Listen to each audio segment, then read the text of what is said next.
ஒரு 96ல் வந்துட்டு அந்த சிவசூரியன் அப்படின்னு சொல்லிட்டு ஒரு ஐஏஎஸ் ஆஃபீஸர், அவர் வந்து என்கிட்ட திஸ்திங் போராட்டி வந்து இந்த மாதிரி எங்கள் திருவண்ணாமலை எங்கள் நடைபாதையில் நான் வந்து அங்கே இருட்டாக இருக்குது, அங்கே கொஞ்சம் லைட் போடணும், அதுக்கு கொஞ்சம் டொனேஷன் பணம் தேவை அப்படின்னு சொன்னாங்க.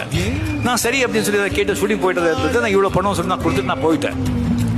போன பிறகு அதுக்கப்புறம் 2 days ஆச்சு. எனக்கே வந்து ஒரு சந்தேகம் ஆச்சு, ஏன்னா இது வந்து அவர் எவ்வளோ ஆகுது அந்த பணம் ரைட்ஸ் போடுறதுக்கு எதாவது சமாஜம் ஒன்றும் கேட்காம நான் இவ்வளோ கொடுத்துருத்தேன்னா அதுக்கு ஜாஸ்தியாக கொடுத்தேனா கம்மியாக கொடுத்தேனா தெரியலையே அப்படின்னு சொல்லிட்டு அவர் வந்து நான் மறுபடியும் கூப்பிட்டு அவர் ஊரில் இருந்தார்.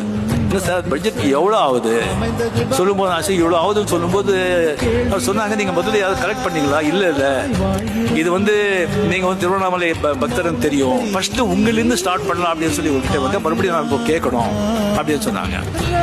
நான் சொன்னேன், இல்லை ஃபுல் பணம் கம்ப்ளீட் பண்ணாம நானே கொடுத்துட்றேன் அப்படின்னு சொன்னேன். அது கொஞ்சம் அவர் அப்படியே அவர் சிரிச்சிட்டாரு. ஏன் சிரிக்கிறீங்கன்னு கேட்டேன். இல்லை நான் வந்து விசிறி சுவாமிகள் ராம் சூரத்குமார் சுவாமிகள் அங்கே இருக்காங்க, அவருடைய சிஷ்யன் நான்.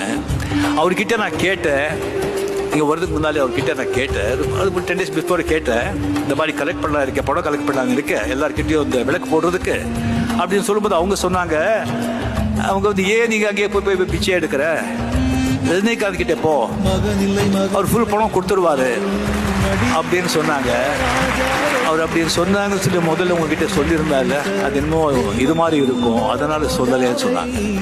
இதுதான் சித்தர்களுடைய பவர். ஒருத்தருடைய மனசுக்குள்ள போயிட்டு என்ன சொல்லணும் என்ன பேசணும் அப்படின்னு சொல்லி சொல்ல வைப்பான்.